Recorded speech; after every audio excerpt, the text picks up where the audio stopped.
Hi everyone! In this video, I'm going to show you how to change the date and time on your MacBook. First, let's open up System Settings.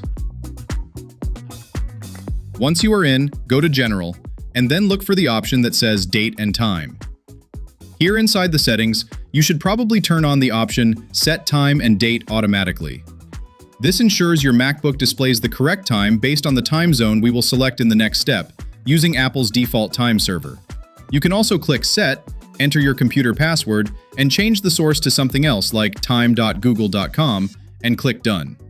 Now your MacBook will pull the time data from Google. Honestly though, whether it's Google or Apple, both are super accurate, so we usually don't need to mess with this specific setting. Next up, I recommend keeping the 24-hour time option toggled on. This saves you a bit of screen real estate on your menu bar. If you turn it off, the menu bar has to display PM or AM, which takes up more space.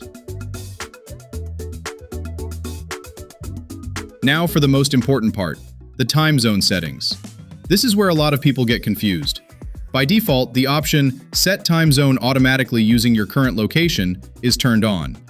When this is active, your MacBook uses your physical location to display the time. This is perfect for travelers because if you fly to a new city, your MacBook automatically adjusts to the local time. However, if you want to set the time for a specific city manually, you need to toggle this option off. This is the tricky part. Once you turn it off, the interface for time zone and closest city can be a bit confusing. You might notice that the time zone drop-down menu is grayed out and you can't click it. Actually, the time zone only updates based on the city you select. If you click the small arrow on the closest city drop-down, it only shows a very short list of major cities. To find your specific city, you need to type the name into the text box. Once you find your city, just hit Enter.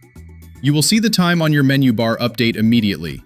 And notice that the time zone field has also automatically updated to match the city you just picked. So, that's how you can customize your date and time settings for any city you want on macOS.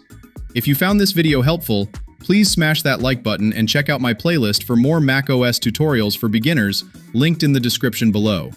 See you in the next video!